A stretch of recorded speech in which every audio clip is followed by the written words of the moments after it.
E aí, já parou para pensar que toda vez que a gente lava uma louça, uma roupa, a gente está, na verdade, comandando um verdadeiro exército de moléculas numa batalha microscópica contra a sujeira? Pois é, hoje a gente vai mergulhar de cabeça na físico-química por trás da limpeza para entender de uma vez por todas como essa mágica toda acontece. Bom, para entender a limpeza, primeiro a gente precisa conhecer o nosso inimigo, digamos assim, o grande paradoxo da água e do óleo. É simples, né? Eles simplesmente não se misturam. E por quê? Porque as moléculas de água, elas são muito unidas. Elas se abraçam com tanta força que criam uma barreira, a tal da tensão superficial. É como se fosse uma película invisível que a gordura não consegue furar. E aí fica a pergunta, como é que a gente quebra essa barreira? E é aqui que entra em cena uma espécie de agente duplo molecular, é isso mesmo. Uma molécula que foi projetada, sabe, feita sob medida, para fazer a ponte entre esses dois mundos que, por conta própria, se recusam a conversar. Pense nela como um tradutor químico. E o nome desse nosso herói molecular? Tensoativo. O nome em inglês ajuda a gente a entender melhor. Surface Active Agent, ou seja, um agente ativo de superfície. É basicamente essa molécula que funciona como o motor, a força motriz por trás de qualquer processo de lavagem. A grande sacada do tensoativo está na anatomia dele. É genial, olha só. Ele tem uma cabeça que adora a água, a gente chama de hidrofílica, e uma cauda longa que se dá super bem com óleo, a parte lipofílica. É essa dupla personalidade, essa capacidade de agradar gregos e troianos, que faz dele a ferramenta de limpeza perfeita. Ok, então como é que esse nosso agente duplo parte para o ataque? Qual é a estratégia? A resposta está numa formação tática simplesmente brilhante. A micela. Primeiro passo da operação: quebrar as defesas da água. Assim que os tensoativos caem na água, as caudas que, lembra, odeiam água, elas fogem desesperadamente para a superfície. E aí elas se alinham, todas organizadinhas ali na interface. E o que isso faz? Quebra a tensão superficial. É como se a água desse uma relaxada, sabe? E aí ela consegue se espalhar e molhar as superfícies muito melhor. Tá, mas e aí? O que acontece quando a superfície já está lotada de tensoativos? Simplesmente não tem mais espaço. Para onde eles vão? Bom, como não dá mais para ficar na superfície, eles são forçados a se organizar dentro da água.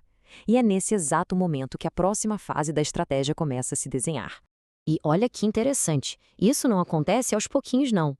Existe um ponto de virada, um limiar exato, que os cientistas chamam de concentração micelar crítica, ou CMC. É como apertar um botão. Nesse ponto, pá, as micelas começam a se formar de repente por toda a solução. E olha ela aí, a micela em toda a sua glória. O que é isso, afinal? Pensa numa gaiola, uma esfera molecular feita ali com umas 50 a 100 moléculas de tensoativo. A arquitetura é perfeita. As caudas que amam óleo ficam todas apontadas para dentro, criando um núcleo perfeito para a gordura. E as cabeças que amam água ficam para fora, formando uma casca que se dá super bem com a água ao redor. E aqui está o pulo do gato. O interior dessa gaiola, da micela, funciona como um mini-universo, um solvente que atrai a gordura. Ele literalmente engole, captura a sujeira gordurosa e prende lá dentro. E como a parte de fora da micela adora a água, a gaiola inteira, com a sujeira aprisionada, é simplesmente levada embora no enxágue. É ou não é a armadilha perfeita? Mas, nem todo tensoativo é igual. Assim como no exército, a gente não tem só um tipo de soldado, né? Existem as unidades de elite, cada um especializada para uma missão diferente. E com os tensoativos é a mesmíssima coisa. Vamos conhecer esses esquadrões? A principal diferença entre eles, a forma como a gente os classifica, é pela carga elétrica daquela cabeça que gosta de água. Basicamente, temos 4 tipos: os aniônicos, com carga negativa, os catiônicos, com carga positiva, os não iônicos, que são neutros, e uns bem curiosos, os zwitteriônicos, que podem ter as duas cargas, dependendo do pH. Os aniônicos são os mais famosos, são os operários padrão da limpeza. Estão em quase todo o detergente de louça e de roupa. Já os catiônicos, com sua carga positiva, têm outra especialidade. As fibras dos tecidos geralmente têm uma carga negativa, então os opostos se atraem. Eles grudam no tecido, funcionando como amaciantes. E de quebra, ainda têm propriedades germicidas, bem versáteis, né? E não é só a carga que importa. O formato da molécula também define a função dela. É como ter ferramentas diferentes, sabe? Alguns tensoativos, como os aniônicos, têm uma estrutura mais rígida, mais dura. Outros, como os não iônicos, são mais lineares, mais flexíveis. E essa diferença na arquitetura molecular que faz cada um ser um especialista para um tipo específico de sujeira ou de aplicação. Mas olha, a limpeza moderna não é um show de um homem só, ou de uma molécula só. Os tensoativos são sim os protagonistas, as estrelas do show. Mas eles contam com uma equipe de apoio fortíssima para garantir que o trabalho seja feito com perfeição. Um detergente moderno é praticamente um coquetel químico super bem pensado. Tem as substâncias alcalinas, para ajudar a quebrar as gorduras. Tem os sequestrantes, que são tipo os guarda-costas do tensoativo. Eles tiram os minerais da água dura do caminho para ele poder trabalhar em paz. Tem também os agentes antirredepositantes, que são geniais. Eles não deixam a sujeira que já saiu grudar de novo na roupa. E tem até alvejante óptico, que é uma espécie de truque de mágica que faz o branco parecer mais branco ainda. E dentro dessa equipe de apoio existem os especialistas de elite, os verdadeiros snipers bioquímicos, as enzimas. Elas são programadas para atacar alvos muito específicos. Por exemplo, mancha de sangue, grama ou ovo é proteína. Missão para a enzima protease. Mancha de molho de tomate, chocolate é amido. A gente chama amilase.